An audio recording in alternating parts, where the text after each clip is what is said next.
Welcome to today's live stream. I'm super excited to welcome you here today. Before we get started and get into the really for real live, this is obviously a pre-recorded video where I can tell you a couple things and then we can get started. So honestly, what I'm doing is buying myself time to turn the camera on and make sure that everything sounds good. But while we do that, while we wait for myself, let's go ahead and comment below. Tell me a little bit about yourself. Maybe let's start with your name and where you're watching from.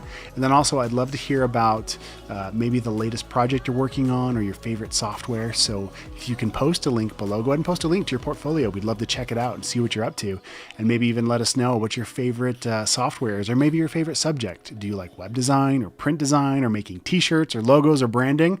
I don't know. Go ahead and comment below and let us know. We'd love to check it out. And then also, if you'd love to see what I'm up to, you can check out my work at derrickmitchell.com. You can see some YouTube videos at youtube.com/derrickmitchell. And then also live streaming at behance.net/Mitchell's Garage. So you can check me out there. And then did I say Instagram? I don't know if I said Instagram yet or not. Instagram.com/dmitchelldesign. So hopefully there's links and buttons and stuff here. Right there. Anyway, all right, guys, we're about to dive into some really cool stuff. Feel free to comment in the thread, and I'd love to, again, see what you're up to, and I'll try and answer your questions as we get going, but let's go ahead and dive in. Today's video is sponsored by the Graphic Design Bootcamp. If you're looking at becoming a graphic designer and you want to learn more about Photoshop, Illustrator, and InDesign, creating real-world projects that clients would actually pay you for things like logos, business cards, letterhead, and much more, check out the link below for more information and a deep discount to get started today.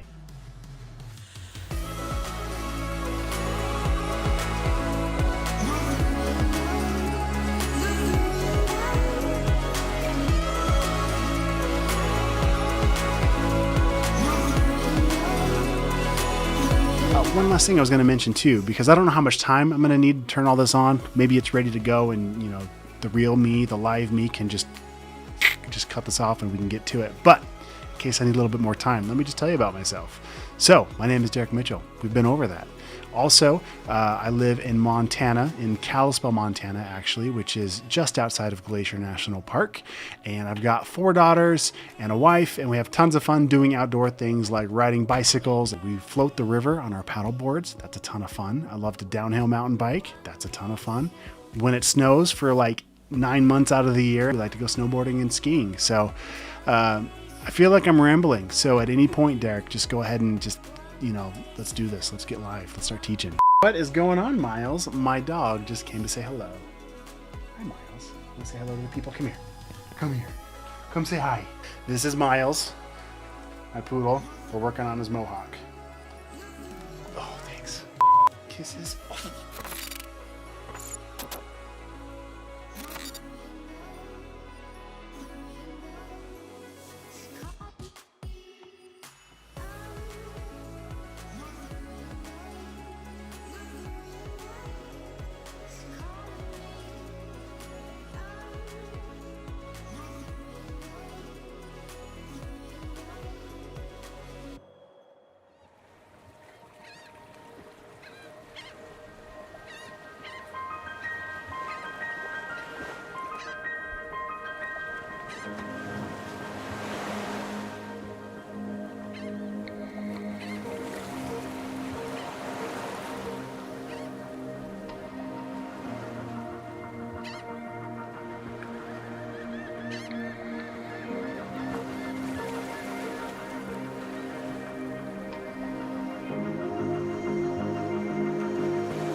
Today's video is sponsored by the Graphic Design Bootcamp.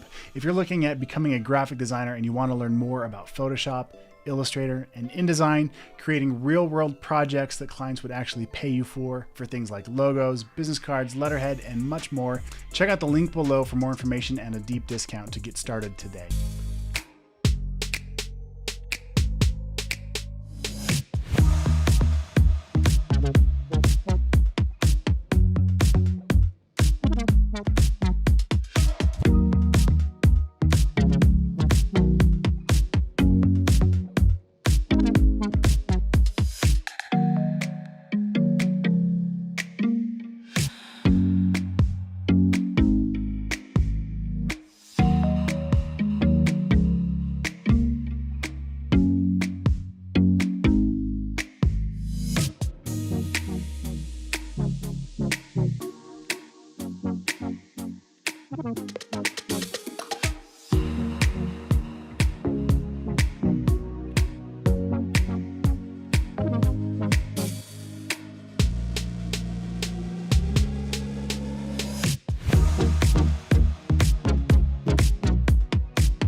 All right. Let's have some fun.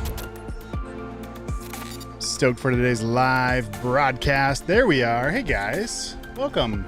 Look at me go. Look at me streaming. It's not 11 p.m. I'm actually streaming in the middle of the day, which means I'm actually not doing my day job right now. Shh, don't tell my employer. They already know. But anyway, so all that to say, I don't have a plan. Am I supposed to say that out loud? I had some ideas of what I wanted to do today on the stream. I have lots, there's lots we could do. I have thumbnails to make, I have a website to build, I have business cards to make, I have, what else to do? So many things. Been loving the chat. The chat has been awesome. The chat as in on Behance, if you guys are tuning in on Facebook or YouTube, or hey, what's up on, as I say, on YouTube, I see you. What's up? Is it Ugur from Turkey? You're so welcome. Thank you so much for tuning in. I see you. Do I want to become famous? This is somebody else. Do I want to become famous? I don't really want to become famous or buy followers, but thanks over on Twitch for joining in. What's up, Stacy? Thanks for joining in. Freestyle. Yes. Stacy says partial to seeing website work. Okay. We can work on some web stuff. Rob is working on some templating business cards. Not designing, just the grunt work of making multiples. He says he really should get this set up as a data merge. You sound like a nerd. Man after my own heart. I'm the same way. I love that kind of stuff, actually. Doing the work once and then rinse and repeat, right? Do the work once, build the templates right, and then you can do the work once. And words are hard, guys. Also, while we were about to go live, so I have coffee that my wife brought me, which is delicious, but I forgot I had it. So then I opened up a Bang energy drink because they're delicious. And I started drinking both, really not thinking about it, and now I feel like my heart's gonna explode, so I got some water. So don't worry. But while we were doing the countdown to go live, I was like, oh no, I need water. This is not gonna be good. So here we are, drinking water, about to go live. We are live, about to go do some cool stuff. So overhead camera real quick, behind the scenes. I've got my iPad on the desk in case we jump into Fresco or Illustrator or Photoshop or something cool. While I was in here playing around, I noticed I've been letting my daughters play with my stuff. Uh-oh. Where did I see that? Oh, in the cloud documents. Oh, I was in Fresco. So this is Illustrator. I was in Fresco and I was trying to load an image for today's lesson. I say lesson. That sounds like I'm really planned out. You already know the secret. I am not planned for today. Also, there's like, my screen is sticky and smudgy. I didn't realize my daughter was like, I've got multiple daughters. But anyway, I love it. I love that they use my stuff, but it's a little bit, yeah. Anyway, where was the stuff that she had in here? I was going to show you guys. I was so proud of her. There we go. I've been teaching my 10-year-old how to use Adobe Illustrator. And she made this thing. Look at this thing. She made that. I saw her do it. I'm speechless and such a proud dad right now. She made some posters, some pizza slices. She made a picture of her sister. That's adorable. There's some other stuff too that's not in here that I know she did. Anyway, always fun to see. She's been having fun learning Illustrator. And I noticed that let's see, Bernie over on Behance is, let me get to the right spot in the chat here. Switch cameras. Let's go to this one actually. Bernie says, I like watching you. I'm doing graphic design in college at 54 years old. That is awesome. Never too old to learn, never too young to learn, obviously, is seen by my daughter's drawings. And Bernie saying back in college, that's awesome. Learning Photoshop, in Photoshop, learning Illustrator now. So we got lots of stuff going on, you guys. Lots of really cool stuff. So that being said, Stacy says partial to seeing website work. Rob loves it when I do the print design stuff. Also Rob the other night was working on anniversary invitations for their 25th anniversary. And those went well. He said the client loved it. The client being his wife. Fantastic. All right, guys, I don't know what to do. I genuinely don't know what to do. I just wanted to go live because I've got another meeting here in a couple hours, and I just happened to find a couple hours in the middle of the day and not at midnight where I could go live. So here we go. That being said, what do you guys want to learn about? What do you guys want to do?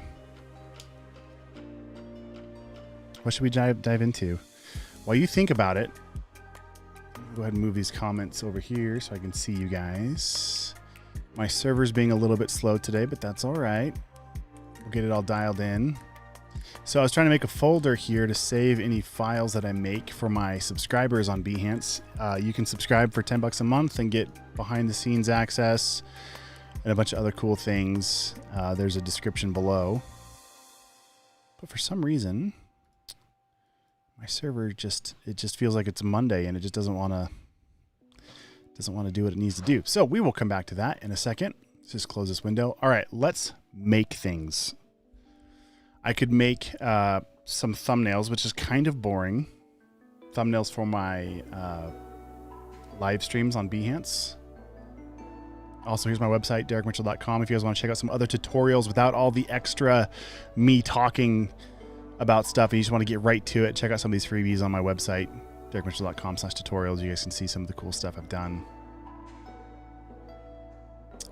All right, let's go to Behance.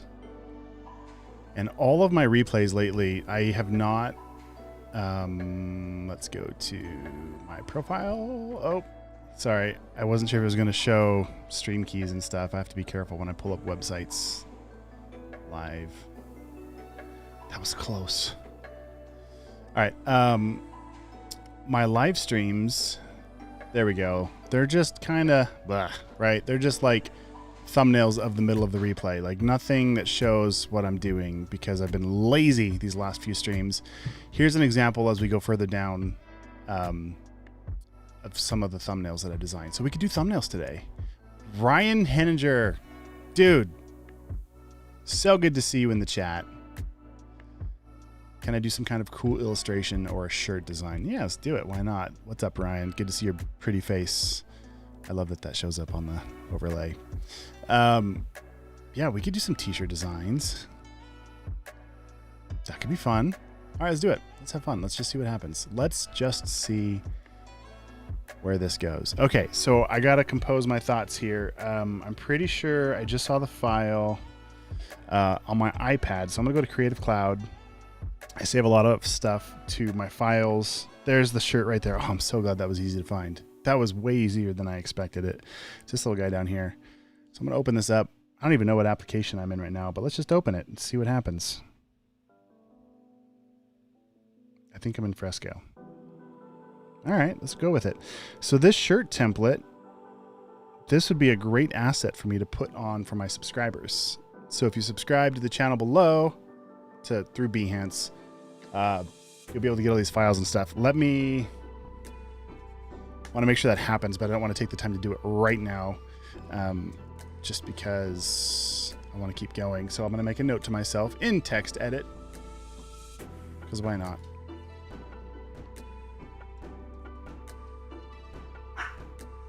Oh, there's Daisy.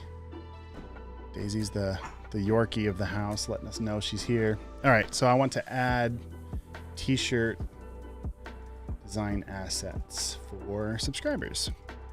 Boom, there we go. All right. Might have to go grab Daisy so you can see her, so she can properly say hello. All right, yes to thumbnails, Stacy says. All right. I mean, I've got a couple hours to kill, so if I stop yammering on here, we can actually get to work and do some cool things. So let's just, oh man. I'm in Fresco, but I think I would rather do this on an Illustrator. So what I'm going to do, just for kicks and giggles, because I am in Fresco right now and I love this app, I'm going to jump over here to a, interesting. I'm going to jump over here to the Watercolor Brush and just get like a nice pretty blue color. Nice big size here.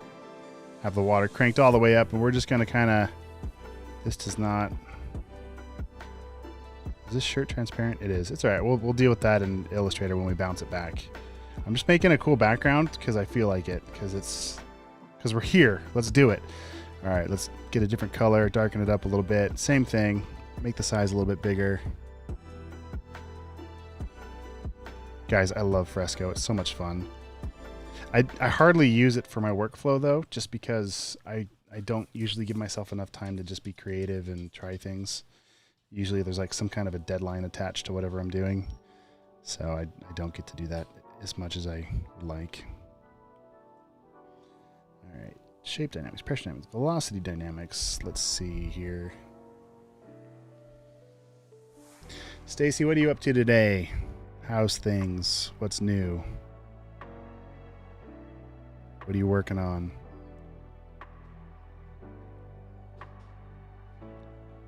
We'll just leave it alone. Okay.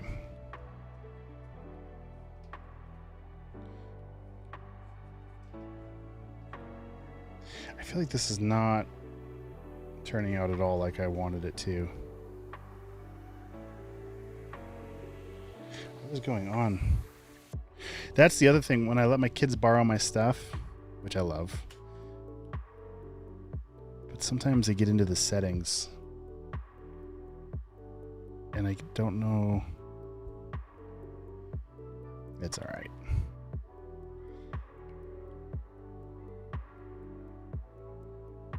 Oh, there we go. I just had the wrong, I'm blaming it on my kids, but it's really my own fault. I just had the wrong brush. It's all good. That's a softer wash. That's better. Okay, and then let's play with that a little bit more.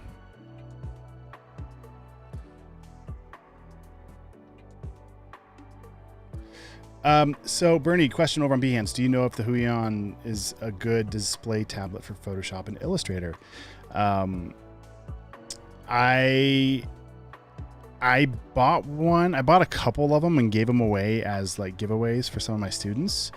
And so I think they really enjoyed them, but I don't have experience with them. You can kind of see it here in the overhead camera. I've got the Wacom tablet Intuos Pro Medium. So it's a wireless tablet. You can use your hand to like touch and do gestures on it and stuff, or use the pencil tool.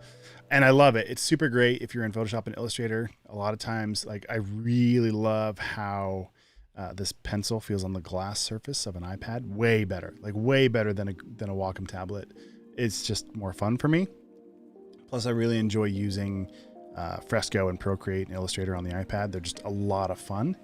But when I'm doing things like photo shoots and I'm editing either like portrait retouching or making selections and stuff, a lot of times I'll use the Wacom tablet for that. So as far as the Huion, I think is how you say it. I don't know for sure. I think it's a great tablet. I feel like it's significantly less expensive because it doesn't say Wacom on it, obviously, right? It's kind of an off-brand. But I think it's worth a try. Definitely try it out. Okay, I'm not getting the result I wanted on this. That's all right. It's because I'm too busy talking. Whatever. We're just gonna pretend like that didn't happen. Let's go back. We're gonna save it by tapping the back button up here. I guess you guys can see what I'm doing on the tablet easier when it's like this view, I suppose. Okay, so now this just saved. What I don't know. So we're in Fresco. I'm gonna export as a PSD. So there's these little 3 buttons below the image.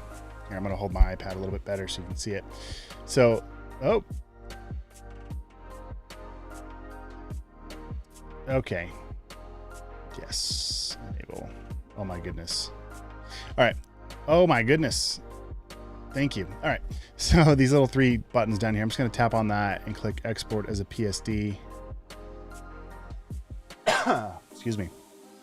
And then I'm going to save to files, I think. Save to files. And then I'm going to select Creative Cloud as the destination. And let me just change the views real quick. That might be easier to see what we're doing. Okay, so I'm going to set it to Creative Cloud. It's an Untitled. Sure, I'm just going to leave it as Untitled. I'll click Save on the top right here. And it just saved it as a PSD file in my cloud document. So now what I should be able to do is jump over into my computer and let's go. We're in Photoshop right now. I could open it in Photoshop. I mean, it is a PSD. So I'm gonna go back home, top left here, and you'll see it updated. So I'll go ahead and open that file.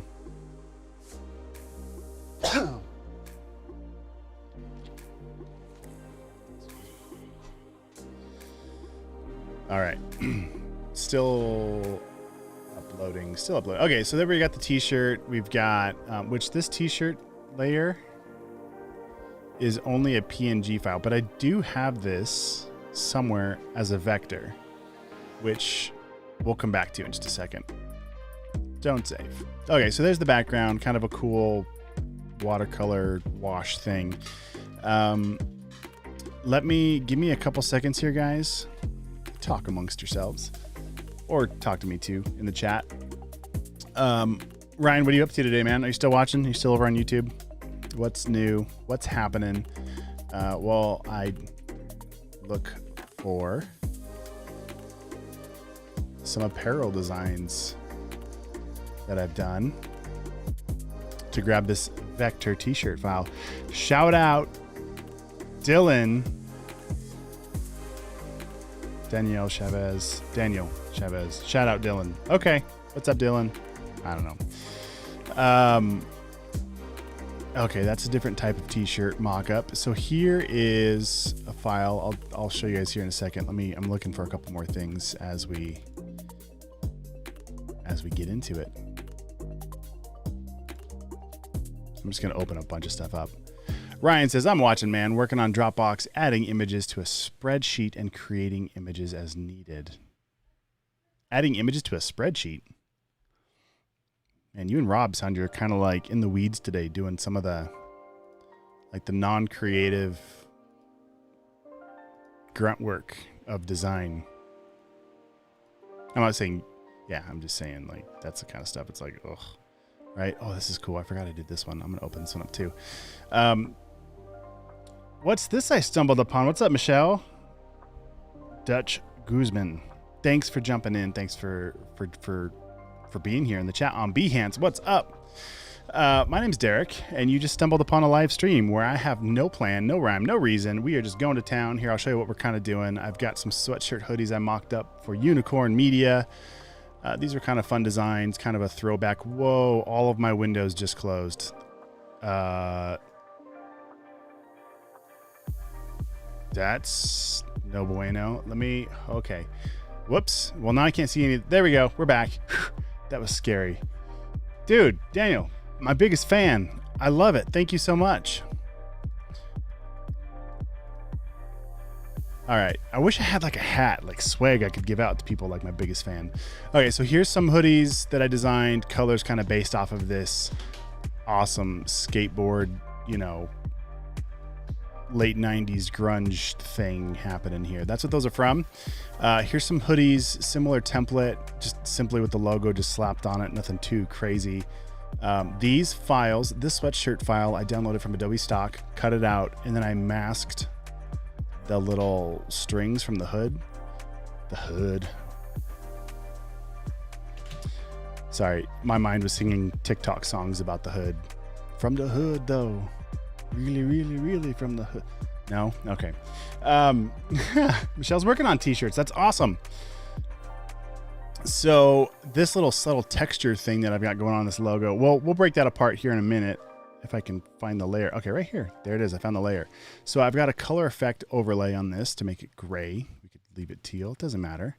I'm in Photoshop right now. Today, guys, I'm going to be a little bit like a squirrel on coffee because that's basically what I am. I was saying earlier, my wife brought me a coffee. Super thankful. Started drinking it. And I forgot I had it and left it on the counter. And then I opened up a Bang energy drink. And so I was drinking both of these simultaneously.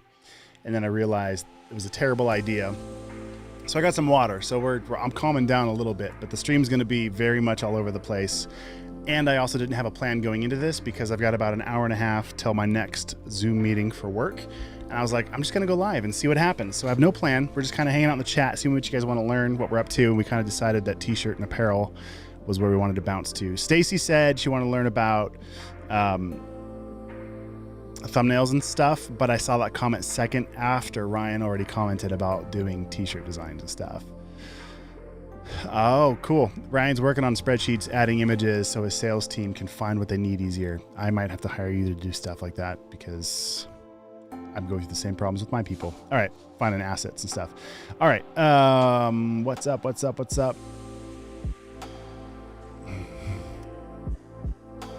Friend Dylan says, can I send some of my merch? I don't have any merch yet. I need merch in the worst way, or I would 100% send you merch.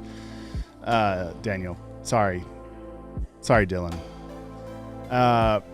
Did I make the design on Illustrator or Fresco? Okay, so I'm like I said, I'm bouncing all over in a million different directions. So this current thing we're looking at right now, and if you want to see where I'm at the very top left of the screen, you can see that we're in Photoshop currently, but I'm going to be in Illustrator and Fresco. I'm going to be on the iPad. I'm going to be all over the place. So these are just a photo of a plain white hoodie, okay, that I cut out. I downloaded this photo. It looked like this from Adobe Stock. I made a selection, masked it out, and then I masked out the, whatever those are, the strings, drawstrings, whatever. So then, but then to get the texture to come through on this layer, all I did was clicked on this layer kind of by the name to open up. I gotta move this so you can see a little bit better. I'm trying to open up the layer style. So this window, when you double click on this layer in Photoshop, you get this layer style box. You can add drop shadows and strokes and all kinds of cool things. And the second, so you've got styles here, but if I click right here under blending options, we've got some different blending options for this specific layer that's currently selected. So, you know, the easy one is just dragging the opacity, right? Scrubbing that down, or maybe changing the blend mode and how it interacts with the layers below it. But what I like to do is come down here to this blend if slider. This is like my favorite thing to do when I'm designing apparel and I want textures to show through, or I'm photoshopping stuff.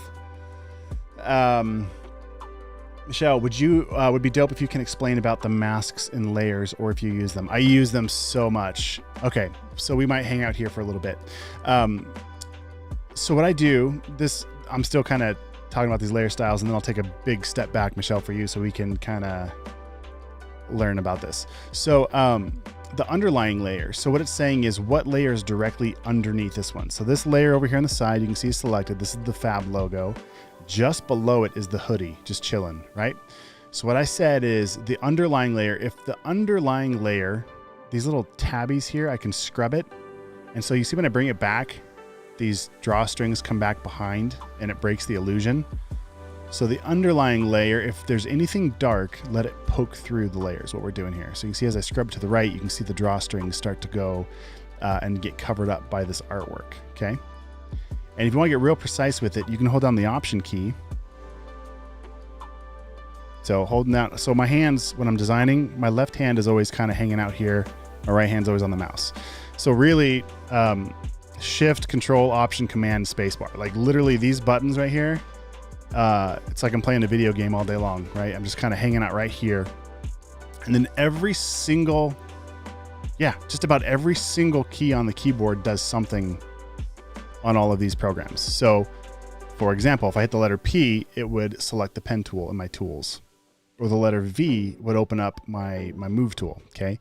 But the shortcut for that, if I just hit the Command key, it changes from a pen tool to a move tool. So there's all kinds of, like, literally, I rarely, if ever, use the actual menus in the design software. I'm almost always just using the shortcuts. It makes you faster, it helps you make more money, helps you keep your train of thought while you're designing. So that being said, back to the blend mode here. Now, holding down the Option key, then clicking on this little guy here, I can split this little tab, so I can help it be more like a smooth transition. So some of that, you know, the transition between dark and light that's poking through here is a little smoother. Looks a little more real. See how that the little glow kind of went away. All right, now the opposite up here on the white, on the high end of this, you can see the white poking through. The whitest layers, whitest pixels of the layer below is poking through this logo, and this is how I did it right here. So by default, when you click on this blending options, this is what you see. So I just kind of bring the darks up a little bit till I'm happy with it. Then I grab the lights, same thing, I start bringing it left, and see it falls apart real fast because the layer below is so bright, so white. So I just do a little bit, scrub just a little tiny bit, hold down the Option key and break it. Do a little bit more, okay? So I use this a lot when I'm designing apparel, and I want to be able to see that texture come through. And I'll click OK, and there we go. All right, so that's how I did that. Here's another sample, same deal, right? Same but different. You can see the texture kind of popping through. That's how I did that.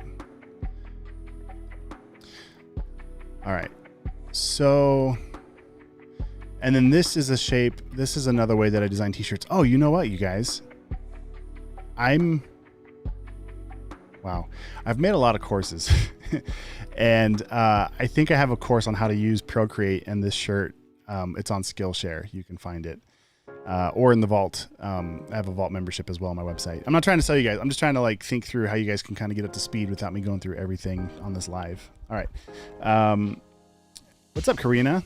Hi, new to the stream, actually about to enroll in graphic design course, trying to do a whole new career change. So I definitely feel that Bernie's in the comments also, as far as on learning something new. That is fantastic. That is so awesome. So pumped for you. What I love about graphic design, if I were to drop the green screen behind me, you would see into my kitchen. And just off to the left here, I've got kids in the living room hanging out, having a good time. I've got 5 kids. I've got 4 daughters, 1 son. And so, thanks, Michelle. And so that's what I love about graphic design. I make a living, and really all I need, like literally all I need to make my income is this laptop you see kind of sitting off screen. Granted, I've got a lot of gear because I stream and I have fun with it. But when I travel, it's this iPad, it's this laptop. Right? And the internet and Photoshop and Illustrator and email. Like that's kind of like how I make my living with what I do. Okay. And my phone. Okay, fine. Yeah. There's a lot of gear that comes with it, but If all you had was a laptop and the subscription to the Adobe Creative Cloud, you can do so many amazing things, from like video editing to music production to, you know, graphic design, web design, all kinds of stuff. So such a great time, Karina, to be jumping in and making the switch, especially, you know, in the middle of a pandemic where, depending on where you live, you might be stuck inside. You know, for us, my wife and I, this opened up a world of possibilities. So she's she's on a Zoom call right now in our backyard in a lawn chair for her company. Her company's based out of LA. Not her company, the company she works for is based out of LA. We live in Montana in Kalispell by Glacier National Park. The company that I work with is based out of Chicago. So it's I can't even stress enough how incredible this is. So Bernie, Karina, anybody else thinking about making the switch, I can't recommend it enough. I love it. I love what I do.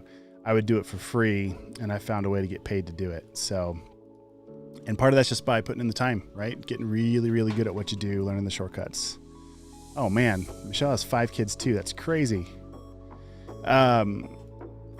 I do, okay, Michelle says, doing music too. You do tutorials, good music too. I'm not sure what you mean. Like, do I teach music tutorials, or you like the string music behind?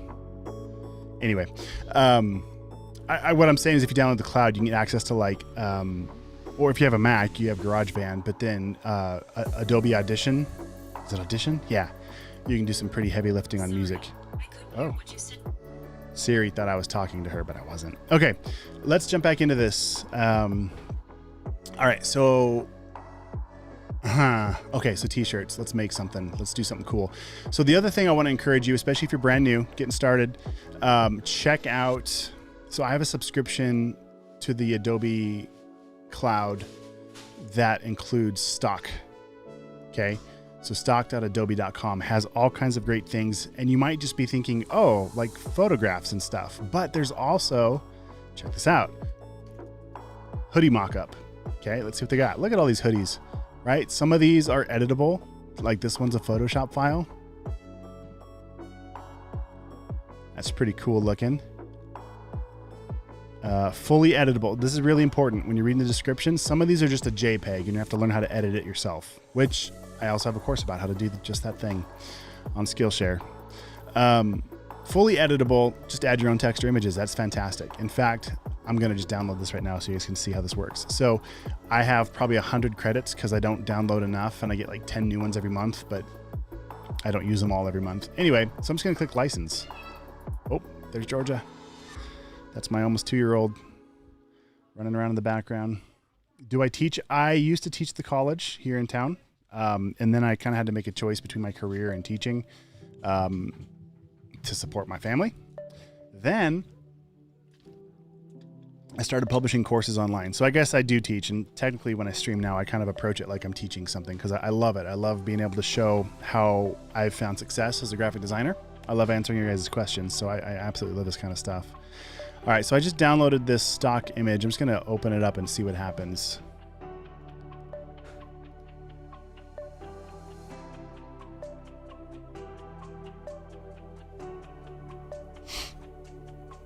Okay, so while that's opening, hopefully it works out. I just want to show you one more thing. So we just searched for Hoodie Mock-Up, but you could search for T-shirt Mock-Up. You could search for Apparel Mock-Up.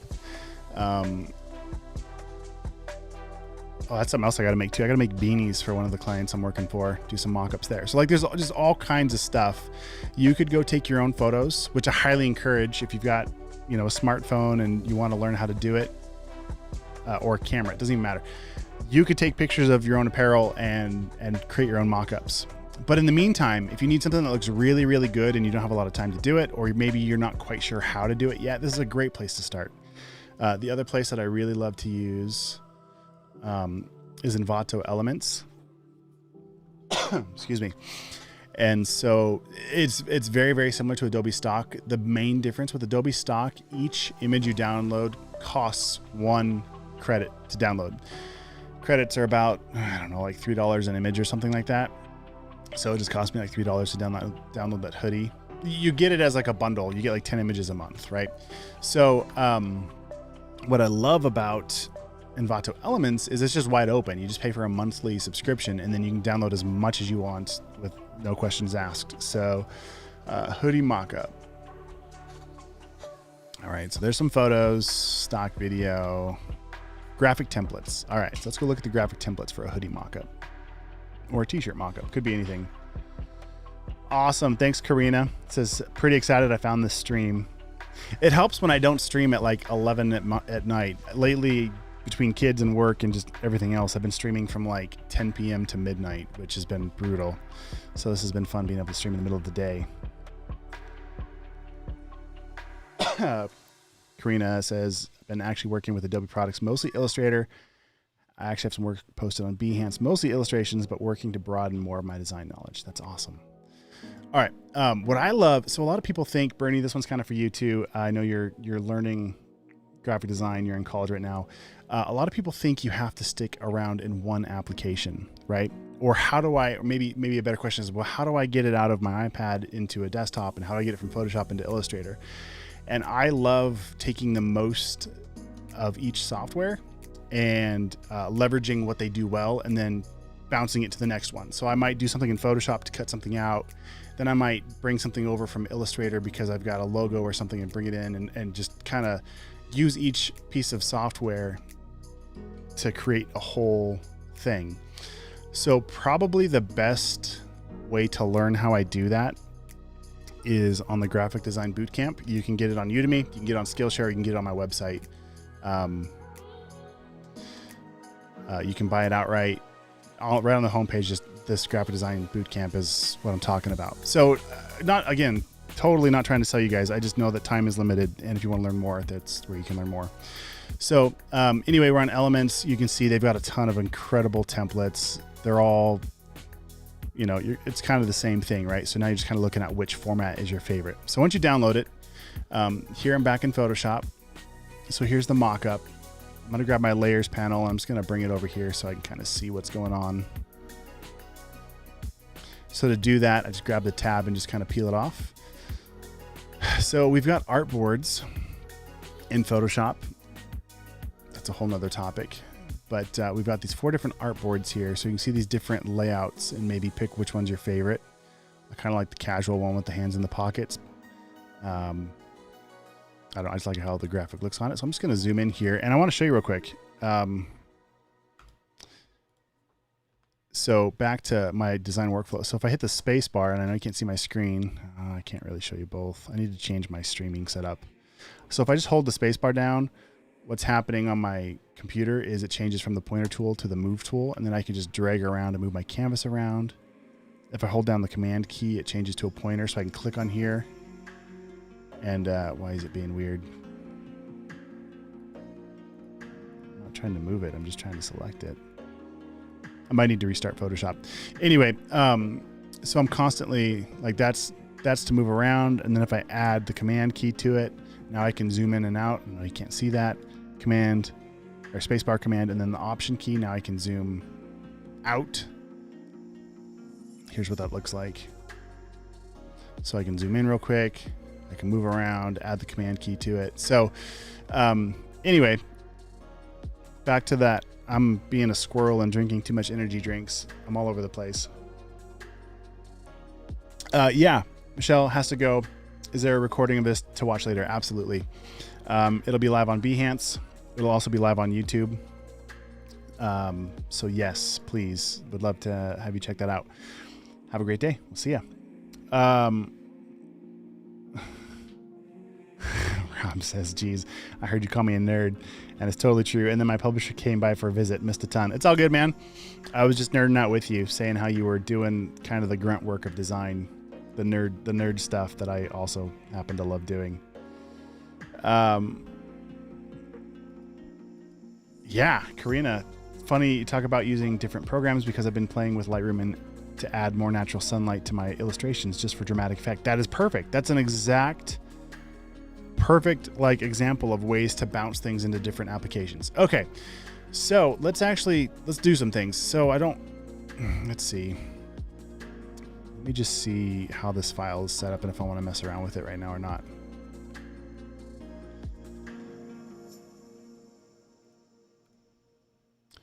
Interesting.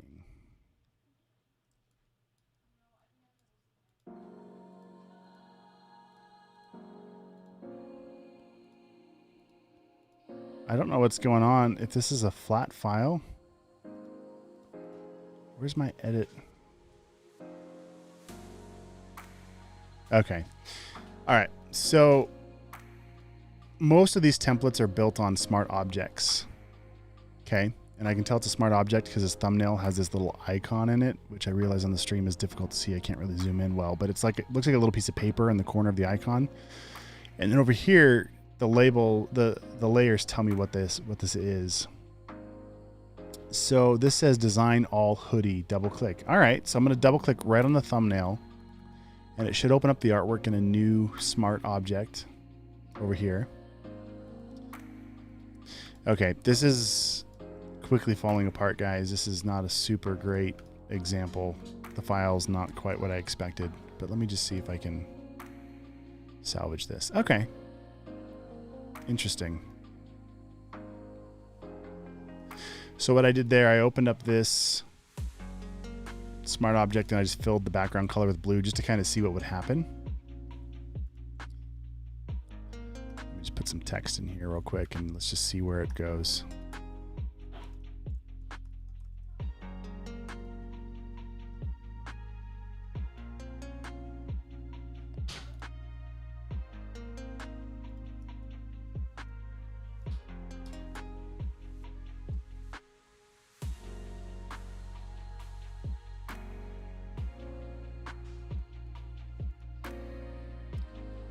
Okay, everything's kind of falling apart real quick on me, and I don't know if it's this template. This is why I usually have a plan going into a live stream, because that way things tend to go a little smoother.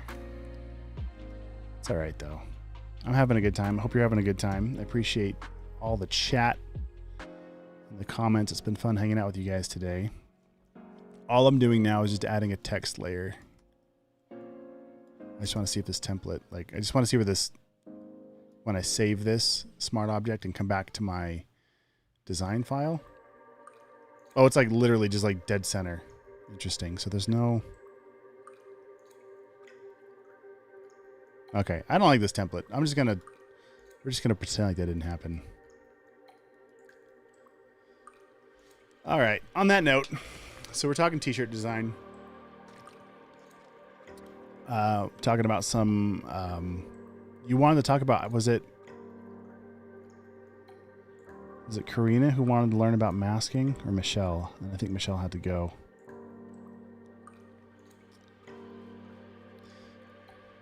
What's up, Ryan? Says, yeah, it's true. It says a great experience. It's basically how things end up going in real life anyways. It's good for people to see issues that come up. Yeah, it's so easy when you watch a tutorial to see somebody working and go, oh, like, you know, it's because usually before I record a video, I've tested it once, like as like a chef or a baker, you know, you bake the cake once before you actually go live and talk about it. So in real life, it doesn't go like that. In real life, it's a lot of problem solving. Okay, so let's practice like round tripping some stuff. So what I'm going to do, I'm going to jump into this surfboard design I did. And if you want to see the restream, it's on Behance, of how I made this using an iPad, these designs.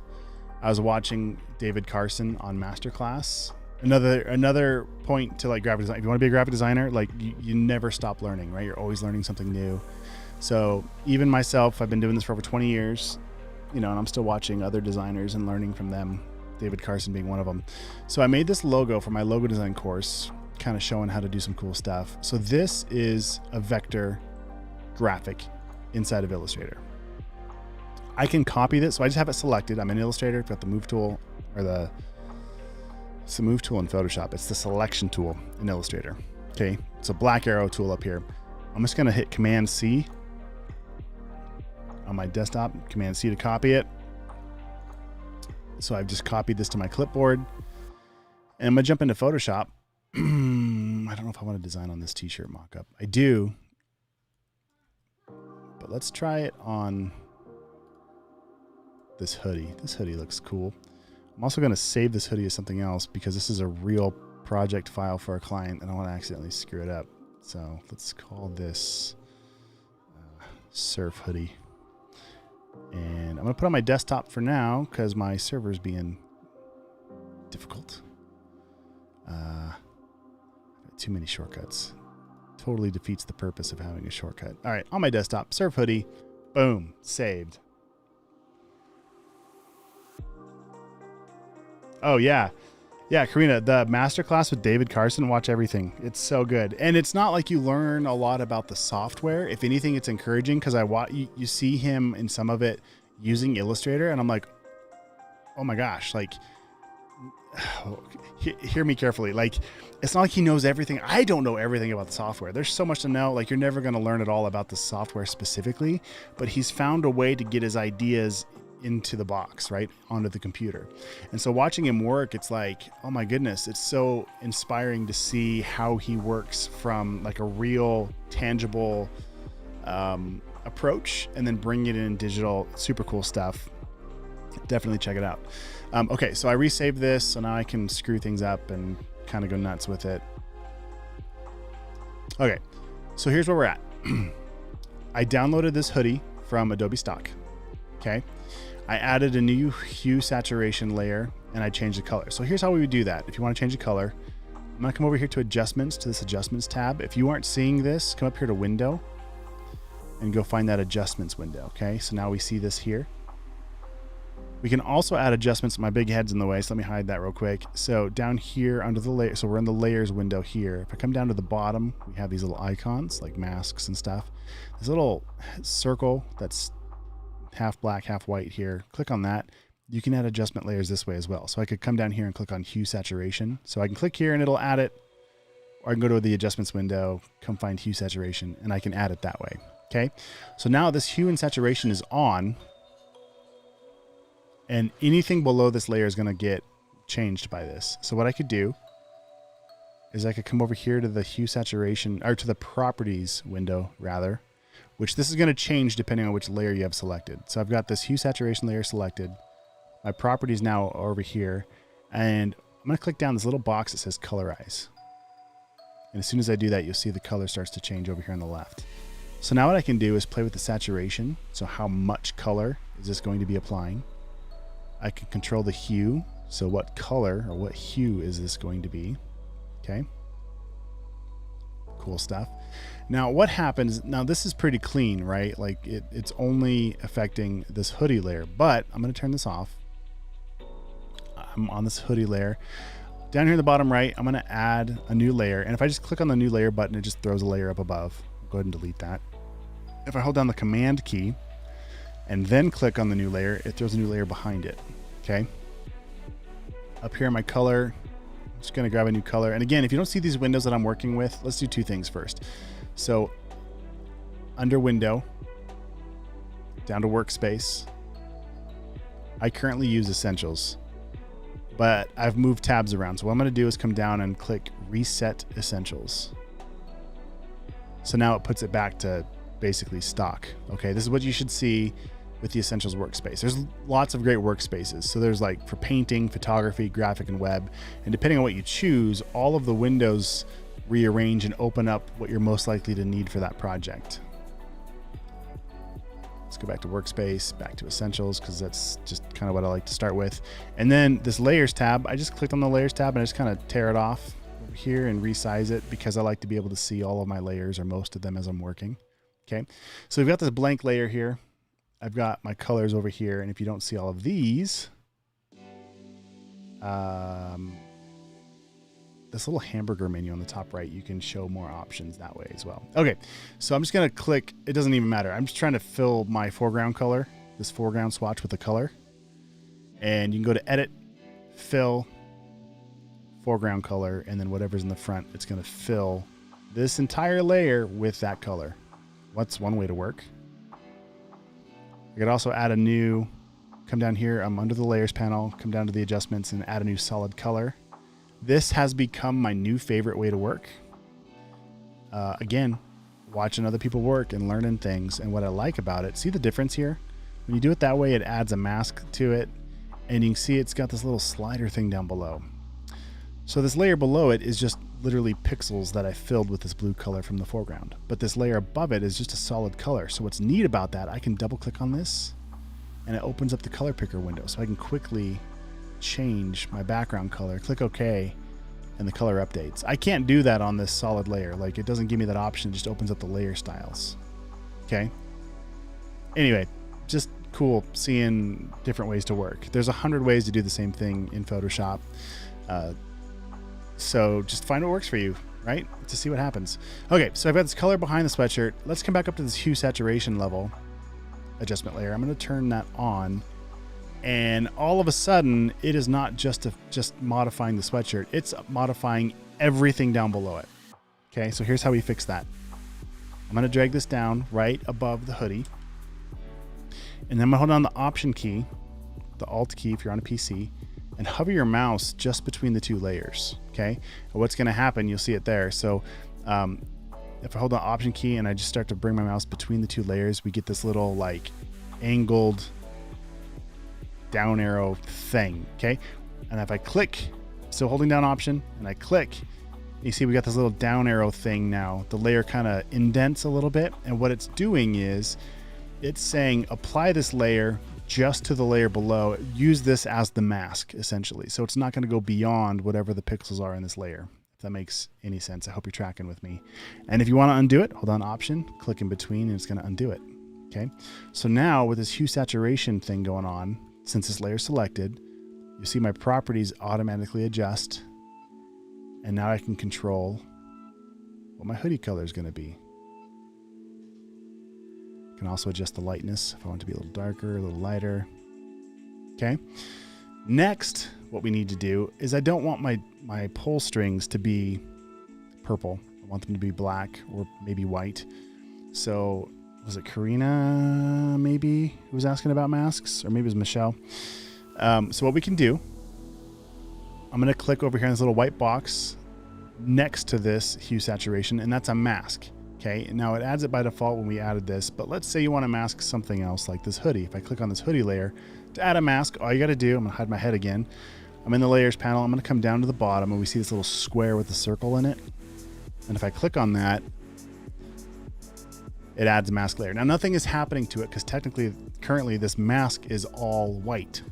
And the way a mask works is any black pixels on the mask are going to hide the artwork. Any white pixels are going to reveal it. Okay. So my foreground color right now is white. My background is black.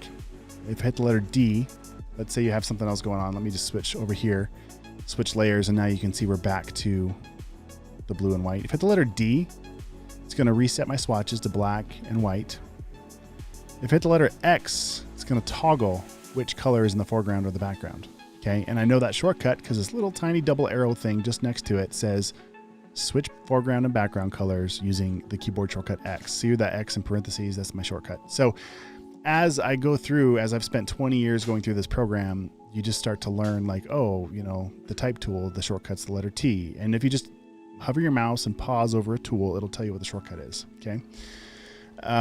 So all that to say, if I get my brush tool, and right now it's not going to let me paint on this color layer, so I need to go click directly on my mask layer. Okay. So I'm on the mask. I can tell because there's a subtle little stroke around whatever's selected. If I've got the hoodie selected, if I select the mask, it kind of changes here. So right now I don't want to paint with white because it's already all white. I'm going to hit the letter X. So the black is my foreground color. Hit the letter B to get a brush. My brush tool is selected. Now, depending on what tools you select, across the top, your options bar is going to change. So since I have my brush selected, I've got brush options here. So my flow is set to 38%. That's like how much paint's coming out. I'm going to drag it up to 100%. I'm going to click down on this little thing right here to see all of my brushes. You can see them here, or perhaps, oops, let's jump back to Photoshop. Perhaps under Window, you might just click on brushes and just open up the brushes tab. So it's just always open over here, or Window, come on, Workspace, Painting. And now all of my settings are going to change for working with brushes and painting. So it just depends on what you're working on, what you want to do. Okay. So I'm on this mask. We got black as the foreground. I'm going to grab a nice soft brush. I've got my caps lock on right now, so it looks like a precise cursor. If I turn off caps lock, now I can actually see the brush size, which is tiny. So let's make that a little bit bigger. I'm hitting the right bracket key next to the letter P. Here's letter P. Left bracket makes your mouse smaller. Right bracket makes your mouse bigger. You can also, how do I do that? I forget. There's a shortcut. Oh, nope. I totally forgot. I learned this. If you guys want to see an amazing, incredible Photoshop artist, check out Bernie Productions on YouTube. Here, I'm just going to show you right now.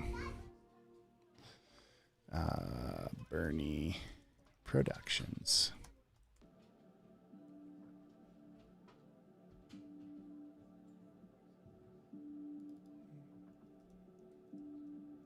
Benny Productions.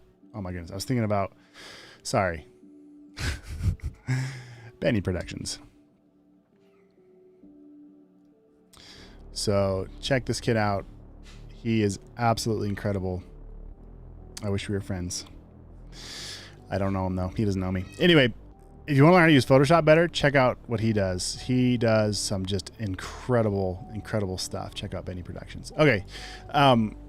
That's where I learned from watching him how to make the brush size bigger and smaller. There's a different shortcut, and now my brain isn't working and I can't remember. So I've got my layer mask. I'm on the hoodie. I've got a brush. The foreground, I'm gonna hit the letter, see my color swapped down here. So I'm gonna hit the letter D to swap, and then D to reset, X to swap. So now I'm on the mask layer and I'm gonna paint with black.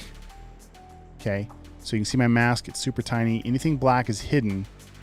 But if I go too far, I hit the letter X and swap. So now white is my foreground color. So I still have a brush. I'm painting with white on a mask and bringing back the layer that it was hiding.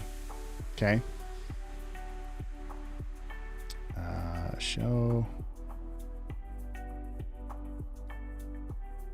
I don't remember how to hide these eyedropper tools. This is important. Like, guys, I don't remember how to use the eyedropper. You can sample. So I got the eyedropper tool and you can sample. Held on shift, you can sample different points, and then over here in the info window you can do stuff. Super cool, but I don't remember how to clear it.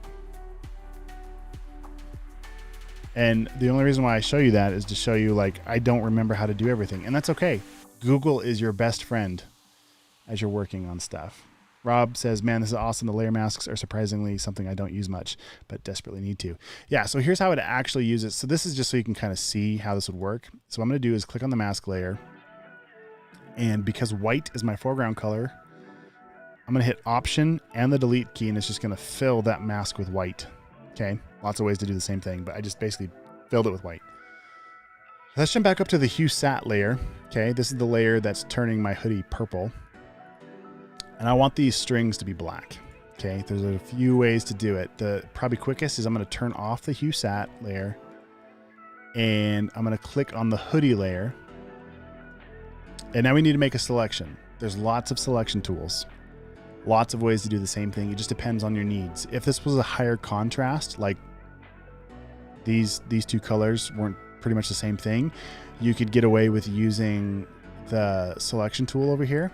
Hit the letter W for wand, the magic wand, and you can click and you're going to get a selection. If I click and hold on this tool. Oh, something else to note. Depending on the workspace you're on, your tools might be in different spots. I'm going to go back to Essentials because I'm looking for stuff I don't see. All right, back to Essentials. Okay, so the wand tool. Uh-oh, Photoshop's being... Hope it doesn't crash on me here.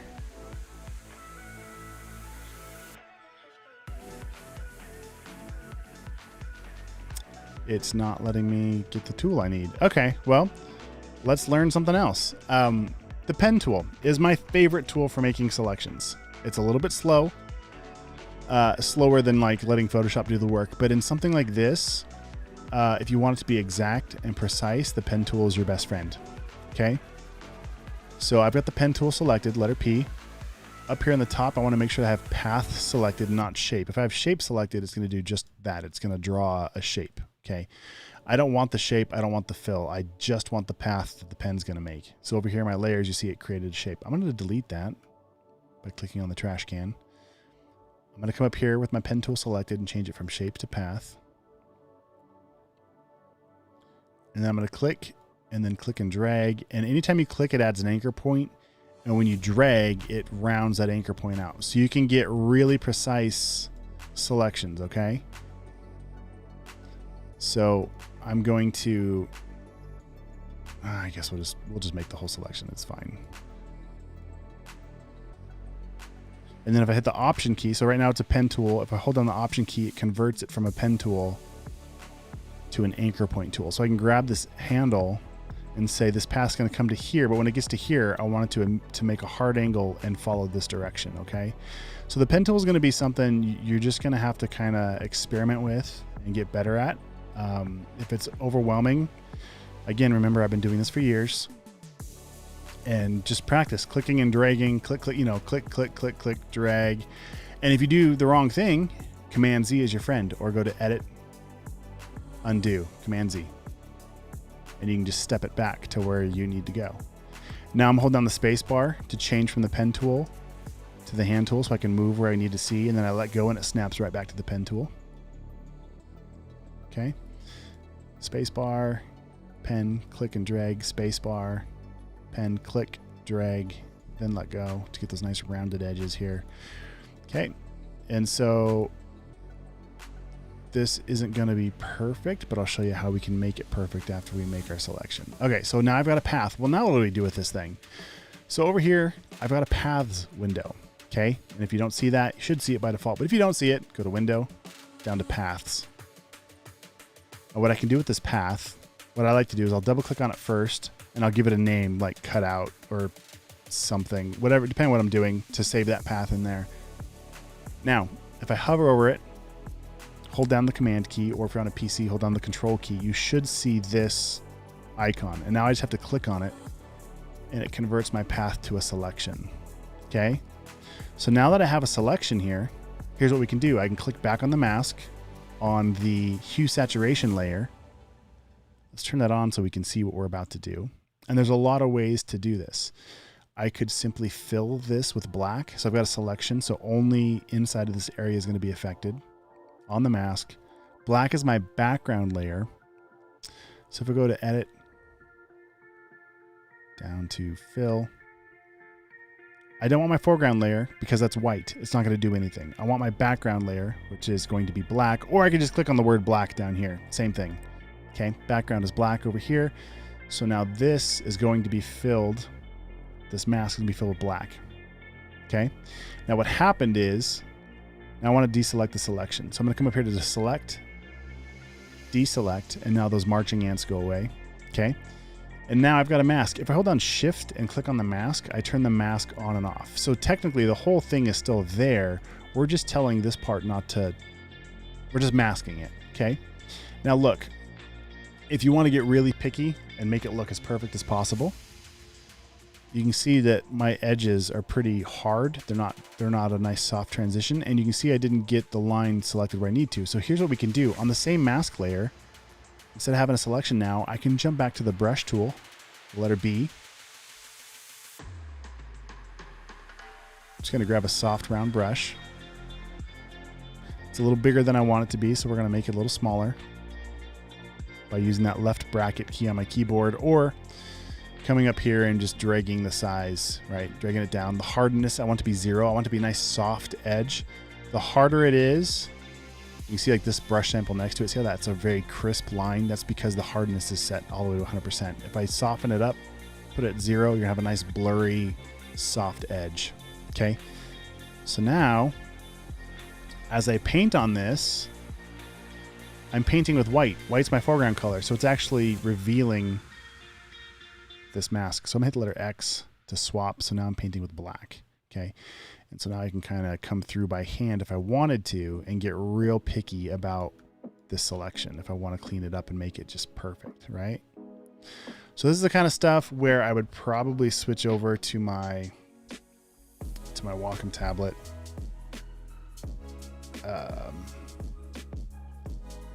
So I'd grab this guy, You don't have to. It's just comfortable to work with one. And they're pressure sensitive.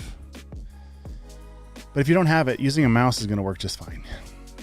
So now what I can do with my tablet, I can kind of come through and you can see I'm just kind of using the tablet, and then I hit the space bar to move my canvas around. Space bar, move my canvas around. Okay. So then I just kind of go through and I just kind of clean up the edges a little bit. Make sure it's how I want it to be. And I'm just painting with black on top of this mask layer. That's the hue saturation that's adjusting the hoodie color. Okay, so I hope that makes sense. And I hope in doing this, you see, like, yeah, literally there are so many ways to do the same thing. There's a lot of ways we could have done this. Also, I don't know how to hide my, how do I hide? I don't remember how to hide my, can I click on it and it goes away? The minus option? No. Oh dear. Can I clear them all this way?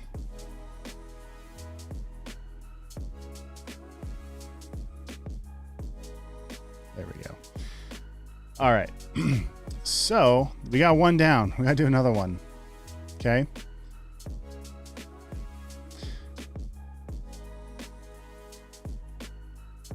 So this time, what I could do, I'm on the same mask as this guy over here. We're just going to add to it. Get the letter B to get my brush tool, and then make sure my foreground is set to black. And then I can come through using my Wacom tablet if I want to. I can just kind of, you know, scribble through and do it by hand if I wanted to. It's a little bit of a slower process, but maybe more enjoyable as an artist.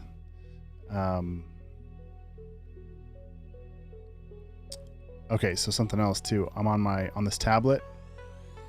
I've got this little scroll wheel, and as I scroll through, depending on, there's a push button in the middle too. So right now it would rotate the canvas like this with that scroll wheel.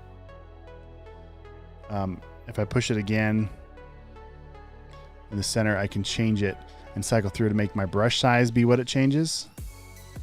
So now as I scrub this wheel,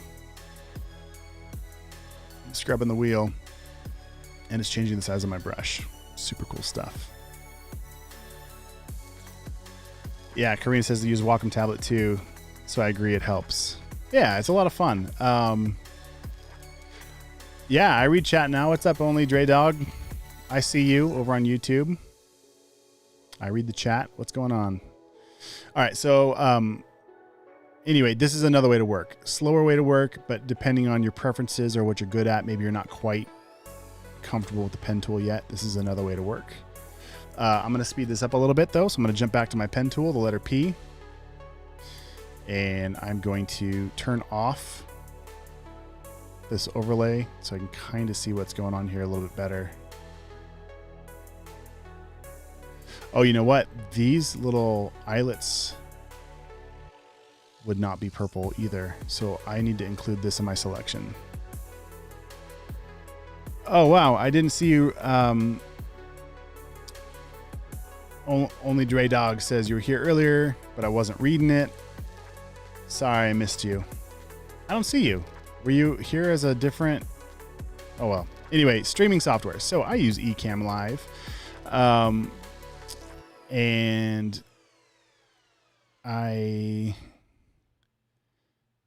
all of a sudden my brain melted. Sorry about that. That happens sometimes, especially since I have 5 kids and I don't sleep enough. So I use Ecamm Live. I'm currently using a Canon 80D for my main camera. I've got a Sigma art lens on the front of it, and I use a Tether Tools USB cable to bring the signal in. And the reason why I do it that way is because the 80D camera has a dirty HDMI out, which means that it broadcasts the focus ring. So there'd be like a little white focus bracket on my face if I use the HDMI out. But by using the USB out, it turns it into like a giant web camera. And then I can have the autofocus from the Canon and the pretty picture without the dirty HDMI out.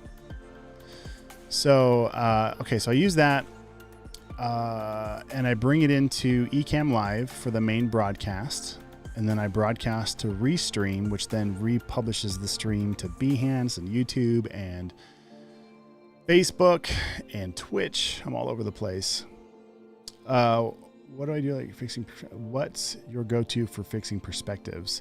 Oh man, I don't do that very much, to be honest. I showed how to do some perspectives. I showed a tutorial if you're on my YouTube channel, or I show how to do some 3D stuff, super cool stuff. In fact, if you jump on my website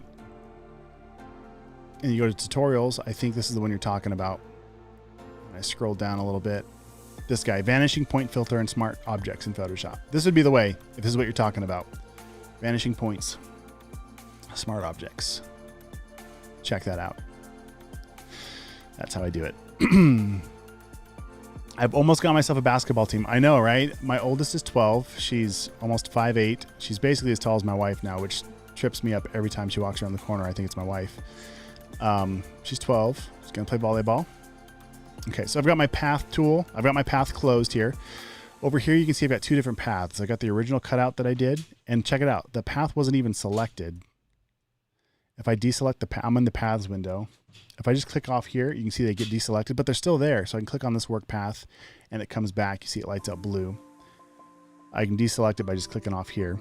If I command click on it, it loads it as a selection. So now this is selected in here. I'm going to jump back to this hue sat layer on the mask, turn it back on. And I need to hide this. So it needs to be black. So I can either fill it by hitting Option Delete to fill with my foreground color, or I can go to Edit, down to fill it, or I could use the brush tool. And now because I have a selection, no matter where I paint, it's not going to go past the selection. So I could paint here with the black brush, and if I get crazy with it, it's not going to go past my selection. Okay. So lots of ways to do this stuff here.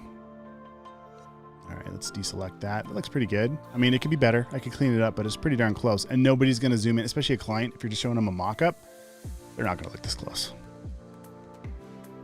But if you're like Rob, making templates for his business cards, and you know you're going to be making a lot of apparel in the future, it's worth doing it right the first time. So you might take your time doing that.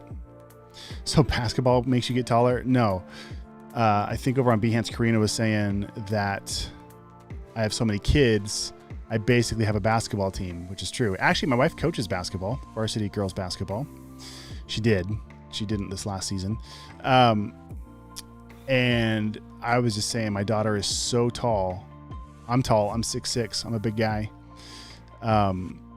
So tall. And she wants to play volleyball, which is fantastic.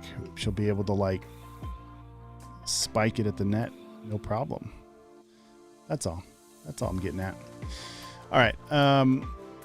The other thing I find myself doing, because it's so therapeutic, I feel like to work on the Wacom tablet, I find myself taking way longer on some of these selections just because it's kind of fun to paint with it. Yeah, I'm 6'6", 280 pounds. I used to play baseball, basketball. I never really liked football very much. I golf, I downhill mountain bike, I wakeboard. Yeah, which is kind of funny that I ended up basically with a desk job as a graphic designer. So, what's up? Is it Nizreen on Behance? I see you. Awesome. Thanks for tuning in. Sorry if I butchered your name. Okay, so here's where we're at. Pretty darn close. I could probably, let's mask this out with the brush. This is taking a lot longer than obviously if I was working on this for a client, but I want to make sure you guys totally get the steps that I'm using. Am I sure basketball doesn't make me taller? I'm sure. If anything, it makes you shorter. All my injuries. Okay, boom. Now we have a beautiful looking template. The drawstrings are masked out. I'm gonna go ahead and save this. Realized I've been doing all this work and have not saved yet. All right. Oh, my eyes. That's the other thing. When I live stream and I'm going on almost 2 hours sitting down, typically when I work for myself, I've got a standing desk. So this desk,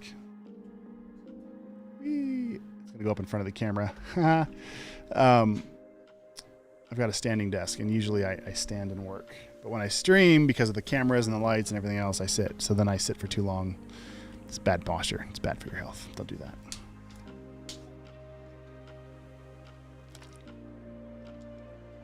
All right. So, okay. So here's where we're at. We've got a background color that's easily changeable because we added a new layer as a solid color. Solid color adjustment layer. So now I can quickly and easily, let me just cancel that. This pink layer, I can easily double click on it. And if I need to change the background of my design, I can easily do that. My hoodie is here. My hoodie is a black hoodie that I got from Adobe Stock. We cut it out. And now I have a hue adjustment layer over the top, and the drawstrings are masked out. So now I can change the color of my hoodie as well. So I can easily click on this adjustment layer, this hue sat adjustment layer, go to my properties. I can change the brightness, the saturation, the color to whatever I want. So this all of a sudden becomes a very, very flexible file for me. This would be a great spot to just save it and leave it like this. All right. So, I see you only, Dre Dog. He's got some questions here. I'll get back to you in just a second. Let me finish my thought because I'm already having a hard time with all this caffeine I'm drinking. I was saying earlier, I've got like a Bang energy drink and I've got coffee. That's what happens when you have 5 kids. What's up, David Maynard over on Behance? Says, cool. Thanks for jumping in. Dre Dog, I'll get right back to you in just a second. So this would be a great spot. This is a great spot to save this template because it's pretty flexible for me. So let's keep pushing it further. But before I do, back to Dre Dog's question. Tips to get taller, or would you say it's all genetics? So if you take a snowboard, strap it in, and get 2 ladders, kind of stick it between them, and then you hang upside down for about 20 minutes a night, you'll grow at least an inch by the end of the year. I'm just kidding. It's genetics. I was born this way, obviously, had no control over it. When I was in middle school, I hated it because I was so much taller than my friends. Now that I'm older, I love that I'm taller. But I'm also very bald. No hair on top here. And I used to have hair, and it used to be padding when I'd run into the door jams. Now if I'm not paying attention, I smack my head. There's no padding there. So I miss that. I miss my hair. All right. I hope only Dre Dog on YouTube says I almost had him thinking to try that. Yeah, I don't think there's any way to get taller, buddy. Just it is what it is, man. Genetics. Okay, so let's there's Declan, my baby boy, saying hello up from his nap. All right.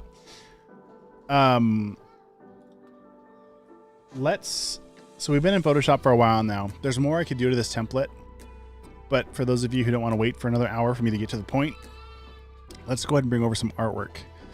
So about an hour ago, I had copied this logo from Illustrator on another project that I'd worked on, this classic surfboard company. So this is an Illustrator file. It's vector.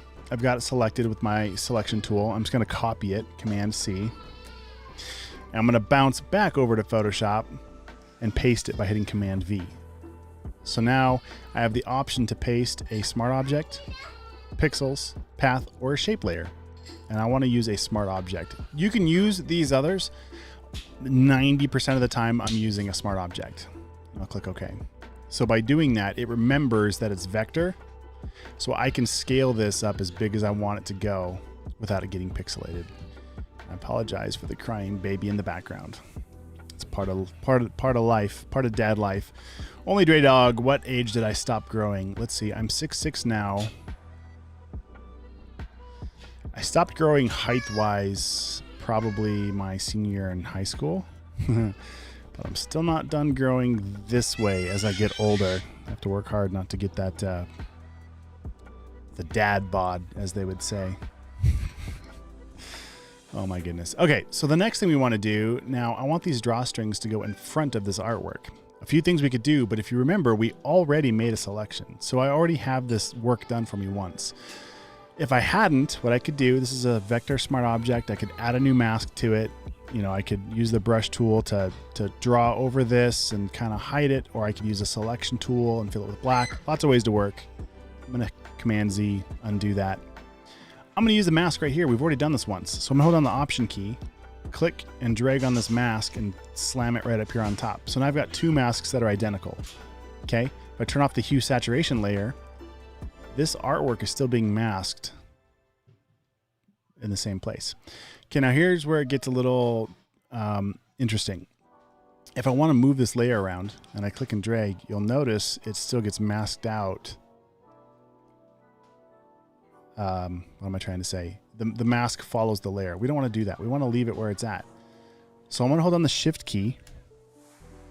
I'm going to click right between these two layers. You'll see there's like a little chain link icon. If I click between the two with the Shift key selected, it breaks that link. So now if I click on the mask layer, I can move just the mask and the artwork stays. If I click on the artwork, the mask stays. So now as I move my artwork around, you'll see the mask stays put and cuts through the artwork. Cool stuff, yeah? Don't forget to save your work. Oh, I don't want to skew this. That's kind of cool. All right, but we need to change the color. I don't want it to be black, although it's kind of cool black. We could change the blend mode of this layer. Right up here, go to multiply. So it kind of looks a little more real.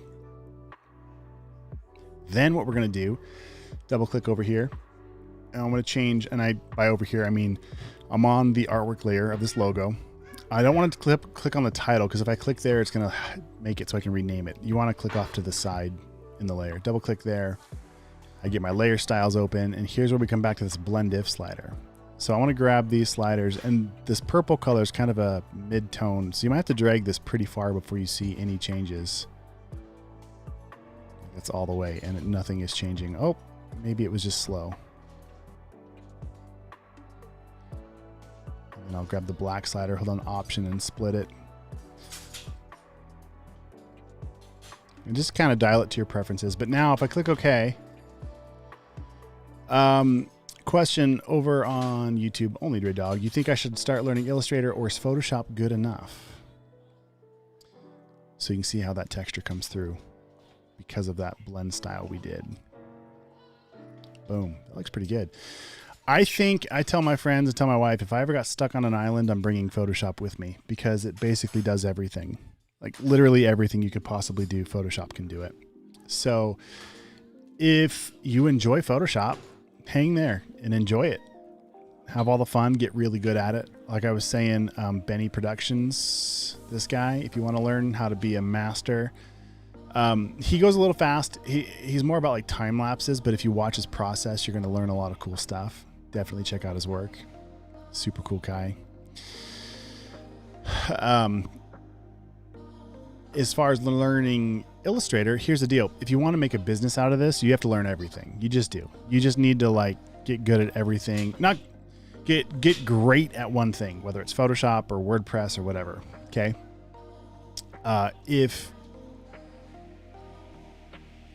Lost my train of thought. Get good at everything, get great at one thing, right? Okay. If you want to make a career out of this, like as a print designer, your best way to get your foot in the door, your best way to build your portfolio and to like get into this is to learn how to make a logo in Illustrator. Make logos in Illustrator. There's other ways you can make logos and be successful, but start there. Start with logos in Illustrator. Because then if you find somebody who is starting a new business or you have a friend or whatever, the number one thing they're going to need to get their business off the ground is going to be a logo. And if you can make a logo, guess what else they need? Everything else. So you start with a logo almost always, then you end up making business cards, or you end up making a brochure or a website or a postcard or a poster or whatever. And so all of that kind of stuff can be made in Photoshop. Even logos could be made in Photoshop. It's not ideal. InDesign, if you're going to do page layout, ask Rob about that one in the chat on Behance. He would say absolutely. And yeah, that's my feedback. My brain's starting to melt. I either need more caffeine, which might wreck this stream. We'll try that, or I might need to take a break. I've also got a Zoom call coming up here in about a half an hour, so I might have to. We got about 15 more minutes, guys. I'm gonna kind of press on through some things. David Maynard over on Behance is cool. What type of file do you save this in? Okay, so currently the logo came from an Illustrator file. Okay, so this is vector art. We're kind of putting it all together right now in Photoshop because of the way I can work with layers and do things. Okay, so it's in Photoshop. So right now it's a .psd file. So it's just a standard Photoshop file, and I'll save it. Okay, so now if I close this, I guess it's already saved. If I close this, when I open it back up, this Photoshop layer file is going to remember all these layers. Okay, if I'm ready to send this to a client, there's one of like two ways that I'll work. Number one is I will take a screenshot of it. So on my keyboard, Command, Shift, and the number 4. Okay, to get, and then I take my hands off, and you'll see that I get these little cursors here. Then I'll click and drag. But before I let go, I hit the space bar to move my selection around. Oh crap, try that again. So I've got a selection, I'll use the space bar to move it around. It looks like this. Here's my selection. If I hit space bar, it moves the selection around so I get it right where I want it to. Finish my selection, and then before I let go, I hold down the control key. Then I let go of the selection. What that does is it saves it to my clipboard on my computer instead of my desktop. So then what I could do is I jump into my messages window, which I can't really show you right now, but can I show you right now? Can I just open this up? Let me see. Let me just try something.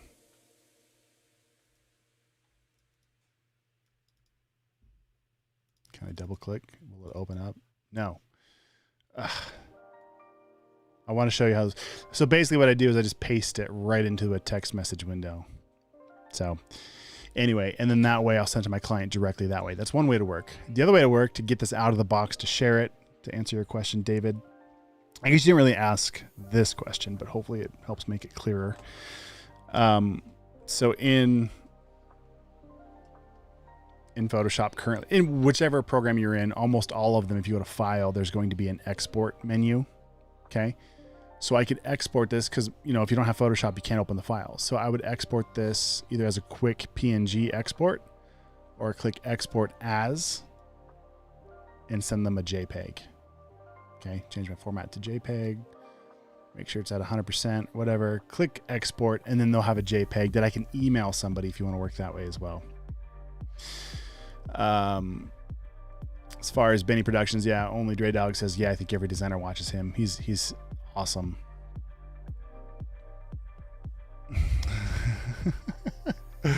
Dude, you're cracking me up over here on YouTube. It's funny. Rob says, agreed, in design for layout of single and multi-page documents. 100%. Illustrator for scalable graphics like logos, and Photoshop for everything else. 100%. Even video editing. You can edit video in Photoshop. It's a pain in the butt. I don't recommend it, but you can. All right, Karina, do you stream every day or do you have a set time for your streams? Here's how this works out. So I am super fortunate that I'm I don't know if I can say I'm an Adobe sponsored streamer. I get to stream on Behance for Adobe, and I have to do, I gotta readjust how I'm sitting. I have to do a certain amount of hours. So what happens is I stream for my contract hours, and then I neglect all of my other responsibilities, and then I take like 2 weeks off, get my life back in order, and then I stream a bunch. So I am moving towards streaming almost every day, like even if it's just an hour. Okay, but then I get on all these tangents, and all of a sudden it's like 2 hours later. So I don't have a schedule. I know I need a schedule. I know most of you would show up and support me better if I actually had a schedule, but it's so random right now just because of what my kids need and my family needs and all that stuff. So if you've enjoyed this stream, would love to have all of you guys stick around. and would love to continue the conversation indefinitely on all these new streams that we're about to do. So if you can, give me a thumbs up, depending on where you're watching this, if you can appreciate the video or like it, whatever. I love that. Thank you so much. Also, subscribe if you're on YouTube, follow if you're on Behance, and then if on YouTube, tap for notifications. I think if you just follow on Behance, it's going to notify you by default, but that way you can at least get a notification if I'm live, so you guys can jump into the chat and ask questions and let me know how you're doing on your day and what's new. So I love seeing what you guys are up to. Like Rob right now working on business cards. A couple of days ago, he's working on some anniversary invitation stuff. So I love seeing what you guys are up to and answering questions as we do this. Helps me out too, because sometimes before I go live, I have no idea what I want to teach. I have no idea what to show you. Sometimes it's just like, hey, here's something I have to do for a client that's due in 10 minutes. So you guys can watch as I go. Sometimes I like it to be a little more direct at what you want to learn. Like today, we kind of jumped into t-shirts. Well, I say t-shirts. We'll call it apparel. This is a hoodie. So what's the reason for using Behance? Question over on YouTube. Basically, Behance, if you're a designer, it's an amazing place to post your portfolio work. Behance is building an incredible community, and I've been streaming on Twitch. Twitch is obviously more for gamers. My wife and I play Fortnite. Sometimes we stream on there because why not? Just for fun, just because nothing to do with our careers, just something fun to do. But Behance is like the Twitch of gaming, but specifically for graphic designers. So there's a lot of amazing artists streaming right now all day long. Jump into, if you go to Behance and check out the live streams. So for those of you who are watching from other platforms, let me just pull this up for you real quick. Behance.net.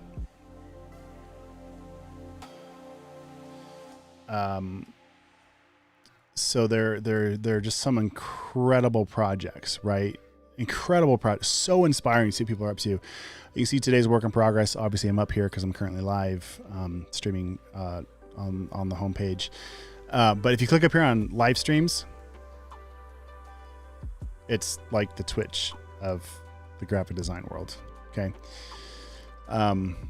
So you can see the latest live streams. You can find all kinds of cool stuff, all kinds of replays.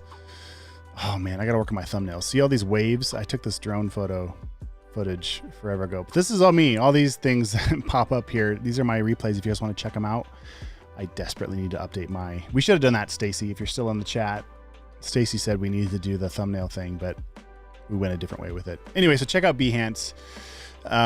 Super cool stuff. Is anyone else having buffering issues with the stream? It might be because I've gone so long. So we'll probably wrap it up here pretty soon. But thank you guys for hanging out. So I'm gonna 4 minutes, 5 minutes. Okay. So here's how I'd push this further. I'm sorry guys. I'm gonna ignore the chat just for a second so I can get this up before I have to bounce. So what I would do, some other fun things we could do. I've got this color. I'm gonna add a new layer right above it. Hit the letter G to get my gradient tool.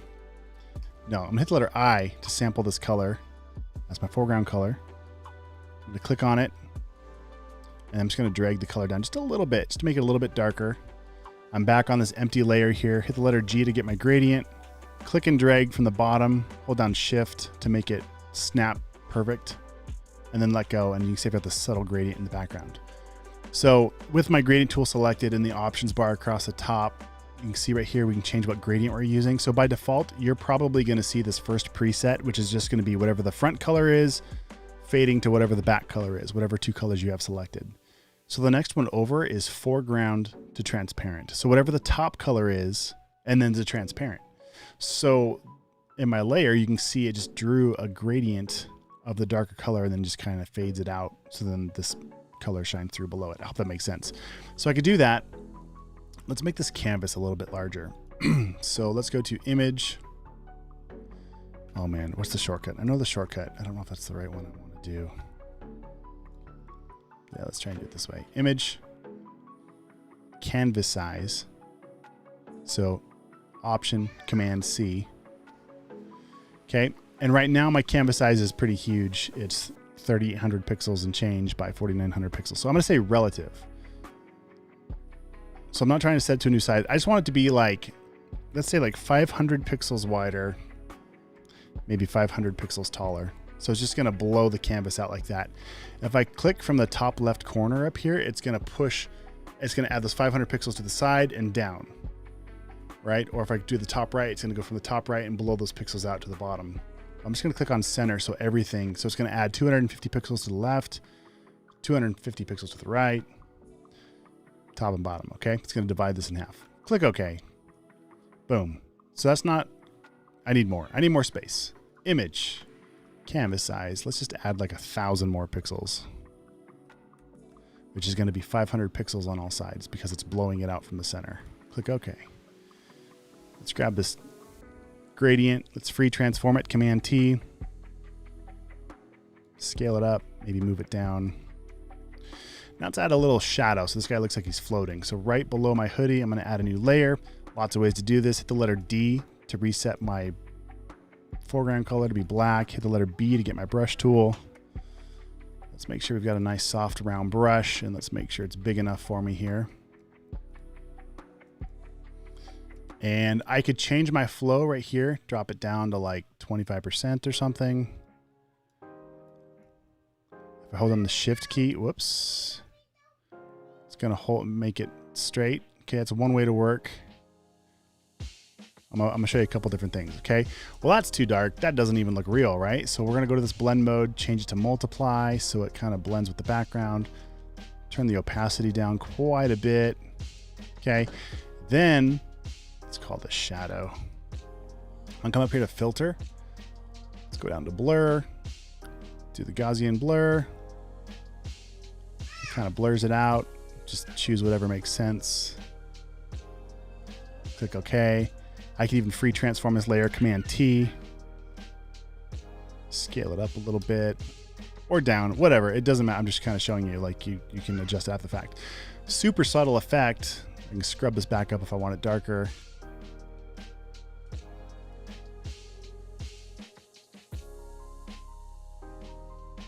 So that's one, there's a million ways to do the same thing, but that's one way. Maybe we move it down just a touch so it looks like it's floating even higher in the air. Okay. And then, I don't know, that's pretty cool. It's basic. It's nothing too crazy. I mean, there's only a few layers here, but look how cool that looks, right? We could even add another layer behind it. Get my brush tool, make this even bigger, swap. So I'm in the letter X, which is going to swap. So my foreground is now white. Turn my flow down. It's nice and soft. And I'm just going to like paint behind it. Okay. And then scrub this way the heck down. Looks good, just like that. I could play with the blend mode, maybe screen or lighten. And now all this is still editable, except for this gradient layer. If I change my colors here to something else outrageous, you can see that the purple, it kind of breaks it. Now I'm getting like a Suicide Squad vibe here. You guys like the movie Suicide Squad? All right, I'm gonna save it. I'm gonna call it good. I'm gonna call it almost good. If I wanted to change this logo color, what would I do? I'm gonna change this back to normal. Come down here to effects. You can't see it, my head's in the way. So this is the logo layer. I'm gonna go to effects, click on that. I'm gonna click on color overlay. And now I could make it, let's say you wanted to make it white. Click OK. Now I've got a white logo on there.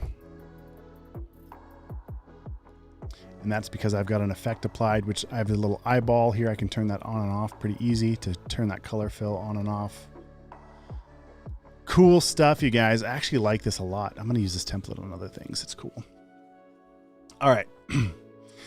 All that to be said, you guys are awesome. Thanks for hanging out with me today. I got to go get ready for my Zoom call. Karina, Rob, Bernie, Stacy, only Dre Dog over on YouTube. Ryan, I don't know if you're still here, if you bailed. Ryan Henninger, thanks for hanging out. Who else? Nazreen, Karina, David. Shout out to Dylan. Was it Dylan? Yeah. Michelle, I know you bounced a while ago. Daniel. Yeah, Daniel, and shout out to Dylan for hanging out. You guys are awesome. Thanks everybody for being here in the chat today. Don't forget, please like, share, subscribe, do the things. And I'll catch y'all later. Thank you guys so much. Have an awesome day. I do that every time. I push the button. All right, guys, thanks for watching today. And then it doesn't go. I hope you learned a lot of valuable information, and I appreciate you sticking around to the very end. But before you go, just a couple things I want to remind you. The first is, if you haven't already, feel free to like this video if you can, depending on where you're watching from. Give it a thumbs up, or subscribe, or tap the bell, or give it a follow if you can. And also maybe even just copy the link up in the browser and share it with a friend, or post it to your Facebook page. I'd really appreciate that. But again, just want to say thanks for sticking around, and I'd love to continue going live as much as possible and helping you guys out. So the best way that I can help you is by you commenting on the videos below. I read those comments. I engage with them as soon as I can, if I can, when I see them. So if it's live, I'll try and answer you right away. If this is a replay, you can still comment on the video, and I go back and I read those. So I just wanted to say thanks again for watching, and let me know what you're working on. I'd love to help you out, and hopefully we will see you in the next live. And to be sure you don't miss it, like this video and subscribe and follow and do the things.